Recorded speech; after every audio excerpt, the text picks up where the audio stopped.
so completely messed the first part of this video up. It didn't record the audio for some reason, so my apologies. But this is my setup. I've got the distiller, a bucket of cold water, and a bucket on the ground for the hot water to come out. You'll see those coils, and the steamed water is going to come through there. You've got the hose going in, and then the hose coming out, which is going to eliminate, so that it's just to keep it cool, so that the water will drain out. And then here is where the water comes out, the distilled water. You'll see that it seems intimidating at first, but it's not so bad once you get the knack of it. You see here, it's starting my process. I stick some ice in there to make the water really cold. As it gets pumped up and top, it'll give me, it'll cool down and then go down. The trickiest thing is those gauges, those shutoff valves. You have to make sure that one's not open more than the other, because you either run out of water or it'll overflow. You'll see some rust on my pot, and you can tell because I've overflowed it a few times. It's not the most expensive distiller, I tell you. But here you can see that it's distilling. It's coming down at a good pace. That's because I've got it pretty good. It goes a little faster as it goes on. And again, you'll see me touching the valves there. I'm trying to adjust it because I don't want the water going all over the place. I've made quite a few messes already. But this is the distilling. So I don't mind the mess. I've got my buckets. I brought all my bottles up to start doing distilling to fill them up, so they're just there.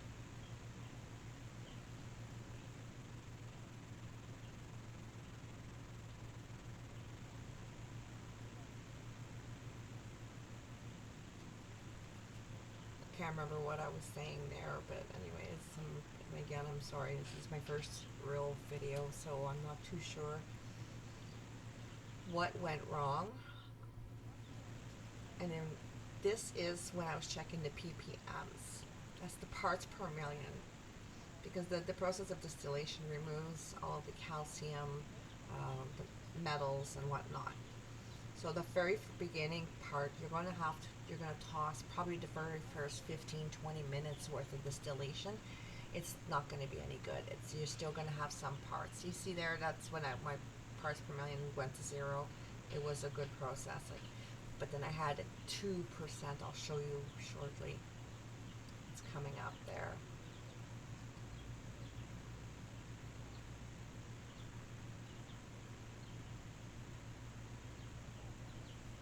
So distilled water should be at 0 parts per million. It removes everything. It's purified water.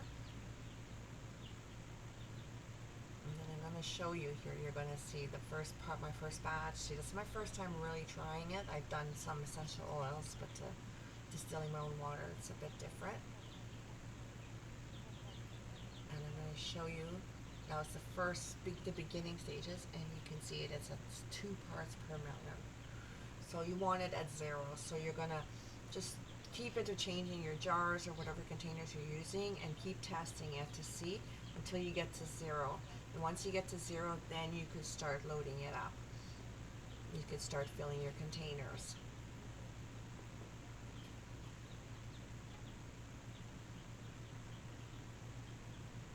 Back to 0. So now my batch is good. So just remember that the first. So this is the part where I'm showing you that when you let it heat up, you turn off your cold, the steam, how much water you're going to lose, how much from the distillation you're going to lose. You see the steam? That's from not cooling it. You need to cool it in order to keep a steady flow and not lose so much in the air. Video card got full. So that's why you want to cool off the water in here, so that it cools the water so you don't lose precious good water to drink. So I'll be back. So I was right to think, my assumption, that you have to let some water dump the first bit, because now I have a consistent 0 ppms. I have a pot sitting on top of my water with ice, to cool it off before I place it in the bottle. So we're coming along good. I've got almost a quarter of a 4-liter jug done already. And it's only been about 45 minutes. Still tedious and long. And I know that you can buy distilled water relatively on the cheap side. But what if it's not available? What if it becomes not available? Do you have the tools to do it yourself? Do you have the experience?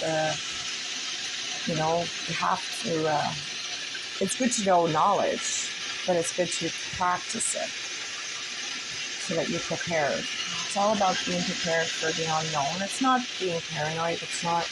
It's just, it just makes sense. In the olden days, they used to do it all by themselves. They didn't go out to the store to go get this, get that. They went maybe for their sugar or their salt and whatnot. But the majority of the times they did their own distilled water, they grew their own crops for their wheat or for their flour, and they did their own thing. They didn't have the luxury that we have today. What if we were pushed back into that time zone? Millions wouldn't survive. So I'll come back when I'm done for the day, and we'll see exactly how much I got done. So you can use these distillers to make your own essential oil. So if you grow oregano, lots of it, you can make oregano essential oils, which is a great antibiotic and whatnot. Peppermint, mint, whatnot, you can make essential oils. The only thing I have to say is that I made the mistake is I made pine essential oil from pine needles. And it was just a big job to clean the inner coils, to get rid of the scent and the oils from it, to be able to use it for the water. So, trial by error, learning from it. I'm going to get a second distiller to use strictly for my water, and then have one strictly for my essential oils. But there's still the cleaning in between essential oils and making different ones. So, you're not escaping it.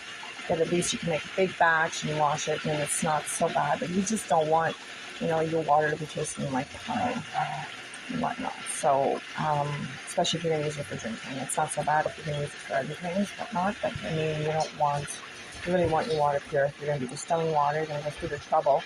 You want to make sure that it's not going to taste or smell like oil, like pine oil or oregano or whatnot. So we're almost halfway to the 4 liters, and you can see it's coming down. It's going to be done in no time, and it's tedious. It's time consuming, but knowledge is power, and if you only have the theory, what happens if something messes up and something goes wrong?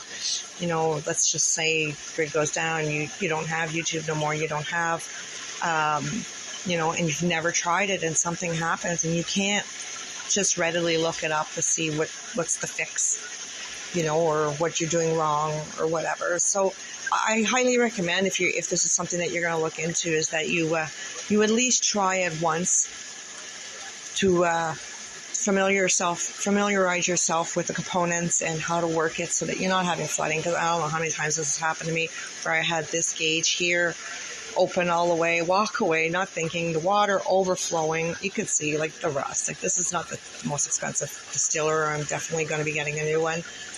But, China, eh? So I say more. So, it's just, at least if you're going to do this, don't get it and put it in the basement and, for a rainy day.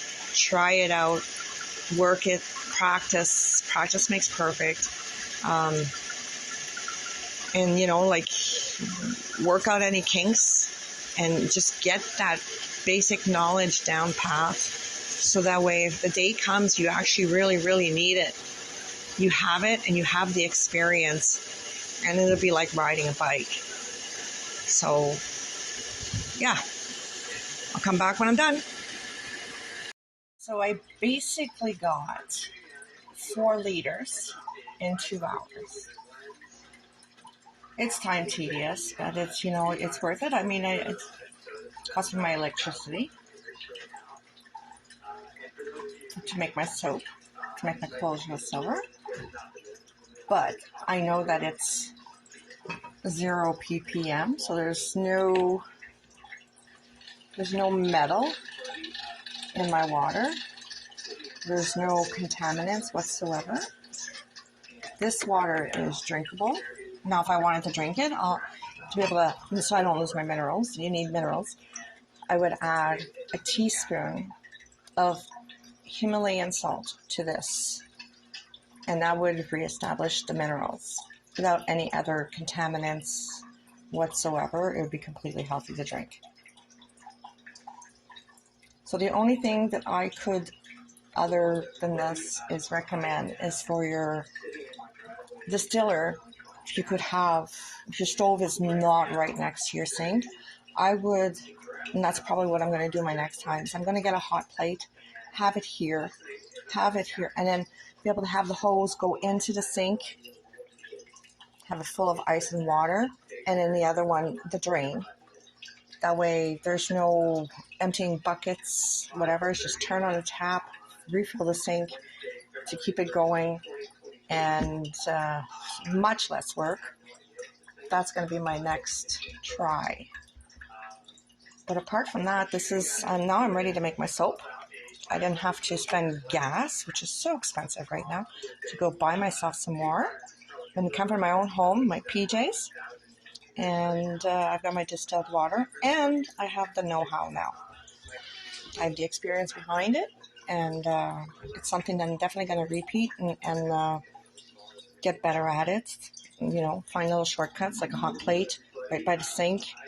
No worry about having empty buckets and whatnot, and refilling. And if you have any questions, remarks, or anything, just leave them in the below, and I'll respond to them as soon as I can. Thanks for watching.